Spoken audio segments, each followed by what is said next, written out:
राजस्थान में विधानसभा चुनाव में कुछ ही महीने बाकी है। उससे पहले एबीपी न्यूज़ के साथ है शेरगढ़ के पूर्व विधायक बाबू सिंह जी राठौड़, जो गंभीर आरोप लगा रहे हैं भ्रष्टाचार से के साथ में कई तरह की जो कमियां हैं, जो सड़कों को लेकर भ्रष्टाचार चल हो रहा है, तो उसको लेकर हम बात करेंगे। सर बताइए क्या किस तरह का भ्रष्टाचार चल रहा है, क्या क्या देखो, हमें जो 9 मई को यहाँ जोधपुर में बहुत बड़ा प्रदर्शन कर रहे हैं, अल्लाह बोल जन आक्रोश स्वाभिमान रैली। 9 मई को महाराणा प्रताप की जयंती है और उसको हमने स्वाभिमान के रूप में रैली के रूप में करेंगे। पहली मांग तो हमारी ये है कि राजस्थान सरकार ने 19 ज़िले घोषित किए और 19 ज़िलों में जोधपुर में यहाँ पर एक बालोतरा, फलोदी और जोधपुर पूर्व पश्चिम कर दिया। हम चाहते हैं कि हमारी जोधपुर की आन बान स्वाभिमान ये हमारी पहचान है, तो जोधपुर का नाम खत्म नहीं होना चाहिए और जोधपुर मूल तो रहना ही चाहिए। और दूसरा, अगर जिला बनाना चाहते हो तो आप जोधपुर ग्रामीण कर दो या पूर्व और बना दो, लेकिन जोधपुर यथावत रहे। और विधानसभा क्षेत्र शेरगढ़ में ये एक भ्रम फैला हुआ है, अखबारों के माध्यम से, पत्रिका में छप गया, भास्कर में छप गया कि बालेसर तहसील को बालोतरा में कर देंगे, शेष 3 तहसीलें हैं शेरगढ़, सेकड़ा, चामू, वो फलोदी में कर देंगे। तो शेरगढ़ यहाँ से 30 किलोमीटर है जोधपुर से और हमारा जुड़ाव जोधपुर के साथ, इसलिए शेरगढ़ का आम नागरिक ये चाहता है कि हम सभी जोधपुर में रहना चाहते हैं। तो ये मांग हमारी है कि जोधपुर जिला, जोधपुर नाम यथावत रहे और शेरगढ़ विधानसभा क्षेत्र की 4 तहसीलें शेरगढ़, बालेसर, सेखाड़ और चामू जोधपुर में रहे, ये बड़ी मांग है। और दूसरे जितने भी हमारी समस्याएं हैं, हम सरकार को देख रहे थे कि अभी ये समय पे समाधान करेंगे, लेकिन कई समय से हमने वहाँ तहसील स्तर पर प्रदर्शन किए, उपखंड स्तर पर नहीं किए और जलदाय विभाग का भी घेराव किया, लेकिन वहाँ किसी के जूं नहीं रेंगी और किसी प्रकार की सुनवाई नहीं हुई। तब हमको मजबूर होकर के जिला मुख्यालय पर आना पड़ा। और पेयजल की भयंकर समस्या है। तो पेयजल की समस्या में सबसे पहले जितनी भी जनता जल योजनाएं गांव में चल रही है वो आँफ रही है, उसको कोई संचालन और संधारण नहीं किया गया, इसलिए सभी 90% ट्यूबवेलें बंद पड़ी, पाइपलाइनें बंद पड़ी है। तो हम ये चाह रहे हैं सरकार से कि सारी ट्यूबवेल्स चालू हो जाएँ, संचालन संधारण हो जाए और उनके जो कार्मिक हैं उनको मानदेय मिले। और दूसरा, जो क्षेत्रीय जल प्रदाय योजनाएँ हैं वो भी, और वृहद जल प्रदाय योजनाएँ जो हमारे समय में स्वीकृत थी वो भी, उसको भी कांग्रेस के ठेकेदारों ने ठेका ले लिया। अब उनका संचालन संधारण वो नहीं कर रहे और केवल कागजों में भुगतान उठा रहे हैं और लाइनों के ऊपर 3 इंच के 2.5 इंच के बड़े कनेक्शन लेके टाँकों में पानी ले रहे हैं और पानी को टैंकरों के माध्यम से जो नियमित सप्लाई होनी चाहिए थी उसको बंद करके और टैंकरों के माध्यम से बेच रहे हैं। तो शेरगढ़ के लोगों को 800 से लगा करके 1500 तक टैंकर के पैसे दे करके मजबूर होकर के पानी टैंकर से डलवाना पड़ रहा है। तो भयंकर पेयजल संकट है, अघोषित विद्युत कटौती है, घरों के लाइटों के कनेक्शन की योजना बंद हो गई है, तो लाइट में भी समस्या है, सड़कें बन रही है। आप देखोगे कि उसमें हमारे समय में एक एइन प्लांट पे था, एक एइन मौके पे था और क्वालिटी के वर्क होते थे, लेकिन अभी जो सड़कें बन रही है बनती बनती पीछे उखड़ रही है, तो उसमें भी व्याप्त भ्रष्टाचार है। पंचायती राज के अंदर पहले यहाँ सोलर लाइटें खरीदी गई पंचायतों में, तो एक सोलर लाइट जो मार्केट में 6 साढ़े 6 हज़ार मिलती है उसका 25,000 का बिल का भुगतान हुआ। सबसे पहले घोटाला तो सरकार बनते ये किया, फिर कोरोना आया तो कोरोना में प्रत्येक पंचायत से 50,000 रुपये मंगाए, वो भी अपने निजी सहाय के खाते में मंगा करके उनको कहा सैनिटाइज और आपको हम देंगे, मास्क देंगे, लेकिन किसी को सैनिटाइज मास्क नहीं मिलेगा, उसका बड़ा घोटाला हो गया। नरेगा में जिनके पास जॉब कार्ड है उनसे जॉब कार्ड मंगा करके और कहते हैं आपको आने की ज़रूरत नहीं, आधे का भुगतान खुद उठा रहे हैं, आधा उनको दे रहे हैं। जो सप्ताह चल रहा है उसमें 400 रुपये एक सप्ताह के रिश्वत के लेकर के, और नरेगा का, तो नरेगा पे साइड में कोई नहीं, केवल नरेगा चल रही है तो वो कागजों में चल रही है, इस प्रकार का उसमें घोटाला चल रहा है। अब हमारे देश के प्रधानमंत्री आदरणीय नरेंद्र मोदी जी की महत्वाकांक्षी योजना है कि 2024 तक प्रत्येक घर में नल लगेगा, नल से जल जाएगा, जल जीवन मिशन अभियान। अब उस अभियान में भी 3 साल से काम शुरू हुआ है, लेकिन वहाँ पर पाइपलाइनें लगा रहे हैं, लगी हुई पड़ी है, एक मुंह उधर निकाल दिया, एक इधर निकाल दिया, बीच में पाइप नहीं है और घटिया किस्म के पाइप आ रहे हैं। उसको कोई लेबोरेटरी में टेस्ट नहीं करा रहा है, न मौके पर आकर के कोई सैंपल लेके टेस्ट कर रहा है, और पानी सप्लाई हुआ नहीं, टैंकरों से पानी डाल करके और उसको टेस्ट करके और पूरा भुगतान उठा रहे हैं। कई जगह तो ये एकदम स्पष्ट रिकॉर्डेड है कि जल जीवन मिशन में जो पैसा सैंक्शन हुआ, जिसका कार्य आदेश हुआ, उसमें मौके पे काम नहीं और पूरा भुगतान उठा लिया।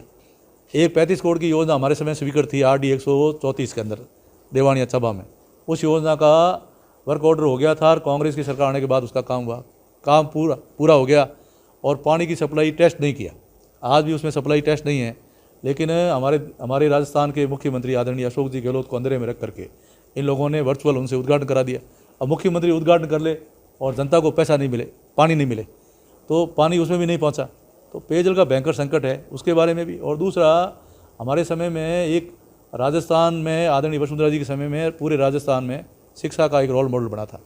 सभी ग्राम पंचायत मुख्यालय पर 12वीं स्कूल हुए और इन स्कूलों के अंदर सभी शिक्षकों के पद की पूर्ति हो गई, सब पद भर गए। लेकिन जैसे ही कांग्रेस की सरकार आई और वो शिक्षक गए सरकार के पास में या अपने जो स्थानीय नेता उनके पास में, उनको नारियल चढ़ाया और उनकी ट्रांसफ़र हो गई। स्वयं मुख्यमंत्री जी ने एक शिक्षक सम्मेलन में पूछा था कि क्या आप शिक्षकों को ट्रांसफ़र करने के लिए रिश्वत देनी पड़ती है, पैसे देने पड़ते हैं? तो उनके सामने ही, और वो खुद शिक्षा मंत्री डोडा ठाकरे उस मंच पे थे और शिक्षकों ने बोल दिया कि हमको ट्रांसफ़र के लिए रुपए देने पड़ते हैं। वास्तव में ये स्थिति हमारे यहाँ हुई भी है। 3000 शिक्षक रिश्वत दे करके अपने गंतव्य स्थान पर, अपने ज़िले में, गृह ज़िले में, अपने गाँव में चले गए और हमारे यहाँ शिक्षा बाधित हो रही। बच्चों का भविष्य अंधकार में है, उनके साथ उनकी शिक्षा के साथ खिलवाड़ हो रही है, तो हम उनके पद भरने की मांग कर रहे हैं। उसके साथ में आनंद फानंद के अंदर अब ये वाहवाही लेने के लिए इन्होंने चिकित्सालय खोल दिए, पीएससी कर दिए, कहीं सीएससी कर दिए, उप स्वास्थ्य केंद्र खोल दिए। लेकिन खोलने से पहले इन्होंने कोई न तो डॉक्टर की भर्ती करी, न इन्होंने मेडिकल या फार्मेसी या शिक्षक ये चिकित्सा की भर्ती करी। तो अधिकतर हमारे जितने भी सीएससी पीएससी है उसमें कोई डॉक्टर नहीं है, खाली 1 या 2 पैरामेडिकल के भरोसे हमारे अस्पताल चल रहे हैं। तो अस्पतालों की हालत दयनीय है। और गांव में आप देखोगे कि गांव के हालात इतने ख़राब हो गए, कानून व्यवस्था बिगड़ गई। हर जगह, हर रोड पर आपको बड़े बड़े ढाबे मिलेंगे और सब ने अवैध शराब की दुकानें खोल दी। तो शराब की दुकानें खुली भी है जगह जगह, और गांव में कानून व्यवस्था बिगड़ गई है, अपराध बढ़ गए हैं। आप देखोगे जो नौजवान हैं, उन नौजवानों को चरस मिल रही है, स्मैक मिल रही है, एमडी मिल रही है और स्मैक मिल रही है, नशे के आदी हो रहे हैं। अफीम खुलेआम आ रहा है, रोडा पोस्ट खुलेआम आ रहा है, चोरियां हो रही है, एक भी चोरी की रिकवरी नहीं हो रही है। तो कानून नाम की कोई चीज़ नहीं है इलाके के अंदर, और चोरों में बिल्कुल भय नहीं है और पुलिस का भी भय नहीं है। जिसे चोर खुलेआम चोरियां कर रहे हैं वहाँ पर कोई संभालने वाला नहीं है। ये मैंने शिकायत ग्रामीण एसपी को भी की थी। तो उन्होंने, जब मैंने शिकायत की, दूसरे दिन ही वो डॉगी वोगी लेकर के इलाके में पहुँचे। काफ़ी जगह उन्होंने धरपकड़ करी कि वास्तव में ये हालात जो आपने कही वो सही है, और उनके सामने स्थिति आई। तो इस प्रकार की स्थितियाँ हुई भी है। उसके बारे में भी खनिज विभाग में आप देखोगे कि 12 से ज़्यादा फाइलें जिनकी डेथ हो गई, बारी लाइसेंस। अब वो सिर्फ रिश्वत नहीं दे रहे हैं, इसलिए उनके अभाव में उनका मिटेशन नहीं भरा जा रहा, न उनकी पासबुकें बन रही है। माइनिंग में भी खूब सारा किराया बढ़ा दिया, जिसे किराया बढ़ने की वजह से वो किराया नहीं भर पाए, उनकी खानें बंद हो गई। तो ऐसे हालात माइनिंग क्षेत्र में भी है। तो उसके अलावा भी ये शेरगढ़ सूरों की धरती है, गौरव सेनानी विधानसभा क्षेत्र है, लेकिन हमारे यहाँ केंद्रीय विद्यालय खुला नहीं। इसलिए आम लोगों की मांग है कि जो हमारी 4 तहसीलें हैं, सेखड़ा, शेरगढ़, चामू और बालेसर, इन चारों तहसील मुख्यालय के प्रस्ताव केंद्रीय विद्यालय स्वीकृत करने का राजस्थान सरकार केंद्र सरकार को भेजे, और फिर हम केंद्र सरकार में पैरवी करें। जब तक राजस्थान सरकार प्रस्ताव नहीं भेजेगी तो केंद्रीय विद्यालय स्वीकृत नहीं होगा। राजस्थान सरकार ने अभी तक प्रस्ताव नहीं भेजा, तो वो भी मांग है। तो ये इन सब मांगों को लेकर के और हम सभी अभी पूरा विस्तृत ज्ञापन तैयार करेंगे। सर, मेरा सवाल है कि आपने अभी कहा था जल जीवन मिशन, उसमें भी भ्रष्टाचार हो रहा है, तो वो कैसे हो रहा है?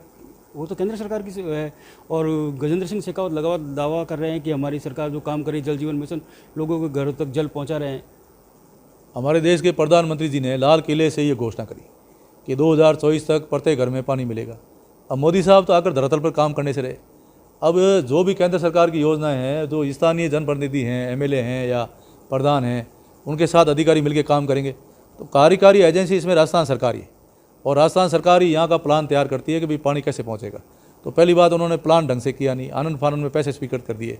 उन्होंने विलेज प्लान बनाया, पानी आने का प्लान बनाया नहीं। जल जीवन मिशन में भी हमने, हमारे यहाँ गोताबर बस्तवा में एक बड़ा सम्मेलन था, उसमें आदरणीय गजेंद्र सिंह जी शेखावत साहब को हमने कहा था कि आप इसमें थर्ड पार्टी इंस्पेक्शन कराइए, और जो केंद्र सरकार से पैसा हम दे रहे हैं उसकी मंशा के अनुसार काम होना चाहिए। तो थर्ड पार्टी इंस्पेक्शन हो, जैसे प्रधानमंत्री ग्राम सड़क योजना में होता है, जिससे पैसे का दुरुपयोग नहीं हो और इसका जनता को लाभ मिले। तब अभी तो लाभ ठेकेदारों को मिल रहा है, जनता को कोई लाभ नहीं मिल रहा है। ये मांग हमने की है, और कई जगह जल जीवन मिशन के अंदर जो स्वीकृत काम है, कार्य आदेश है, अब कार्य आदेश के अनुसार उनको भुगतान कर दिया और मौके पे काम नहीं है। ऐसे भी इशूज़ आपको दिखा सकते हैं। तो जल जीवन मिशन भ्रष्टाचार की भेंट चढ़ रहा है, और इसमें बजट का धन का दुरुपयोग हो रहा है। इसलिए समय रहते इसकी जांच होनी चाहिए, और इलाके के अंदर जिस मंशा से जल जीवन मिशन का काम चल रहा है, आम जनता को लाभ मिलना चाहिए और इसमें काम हो। इसकी भी हमने इसमें मांग करी। सर, ये जो आपने मांग करी है, अब एक दूसरा सवाल, जिस तरह की प्रधानमंत्री जी कहते हैं कि आवास योजना को लेकर जो उस आपकी सरकार थी, आप करे, आपने काफ़ी सारे मकान बनाए, अब क्या स्थिति है, मकान बन रहे हैं या उन्होंने मिल रहा है अनुदान? प्रधानमंत्री आवास योजना में अपन ने 2018 में सर्वे कराया था। सर्वे में हमने खुला कहा था कि जिसके भी कच्चे झोंपड़े हैं उनको सबको आवेदन करना चाहिए। वो आवेदन लेकर के हमने सबके नाम जोड़े। कांग्रेस की सरकार आने के बाद कुछ तो नाम उन्होंने काट दिए।